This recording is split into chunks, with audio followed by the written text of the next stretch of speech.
कल राजा बलि की कथा सुनी थी। राजा बलि ने यज्ञ प्राप्त किया, पुरुषार्थ प्राप्त किया, दान प्राप्त किया।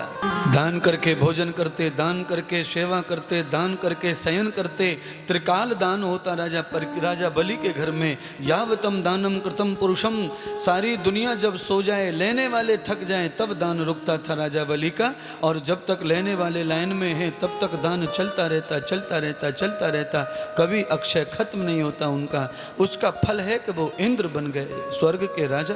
दान करने से शांति मिलती है तत्काल, पर उसके फल नहीं दिखाई पड़ते। पर मैं आपको लिखित में भी दे सकता हूँ, दान का फल जब आने लगता है तो लेने वाला थक जाता है, इतना सारा बरसता है, इतना सारा दिव्य हो जाता है। आप सब जानते होंगे, हम जब गेहूं बोते हैं 4 बीघे में तो 4 कट्टे बोते हैं 50-50 किलो के। और जब हम कटवाते हैं तो उसे काटने को 20 लोग लगते हैं। और जब हम उसे थ्रेसर से निकालते हैं तो हम कितने भी लोग लगाते हैं थ्रेसर में, वो सब कम पड़ते हैं, सब कम पड़ते हैं। मूठा लगाने वाला कम पड़ता है, डालने वाला कम पड़ता है, परात में अनाज गेहूं भरने वाला कम पड़ता है, राशन वासन कम पड़ जाता है, कट्टे बोरे कम पड़ जाते हैं। कहीं गेहूं यहाँ फैलता है, कहीं वहाँ फैलता है, कहीं वहाँ फैलता है।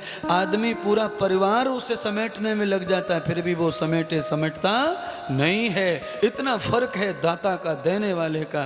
पर पहले उसे बीज बो, पहले उसमें डालो। हमने बीज नहीं बोया और खाली डिमांड है कि हमको ये मिल जाए, वो मिल जाए। भगवान सुखदेव राजा परीक्षित को कहते, राजन, यम कर्म विधि स्थितम यातो वेधितम पुण्य यावतो भाग्य मूलश्च जाताम विद्यते रधा। हे राजा परीक्षित, मैं विधाता, मैंने भाग्य लिखे सबके, और जब मैंने भाग्य लिख ही दिया है तो उस भाग्य को मैट भी मैं सकता हूं और उसे दोबारा रच भी मैं सकता हूं। पर मैं मेरी मर्जी से किसी का भाग्य नहीं लिखता परीक्षित। यावतम कर्मम विधीत, जीव अपने भाग्य का स्वयं निर्माण करता है। उस निर्माण किए हुए भाग्य को मैं तो केवल स्थापित करता हूं, मेरा उसमें कोई ध्येय नहीं है, कोई हाथ नहीं।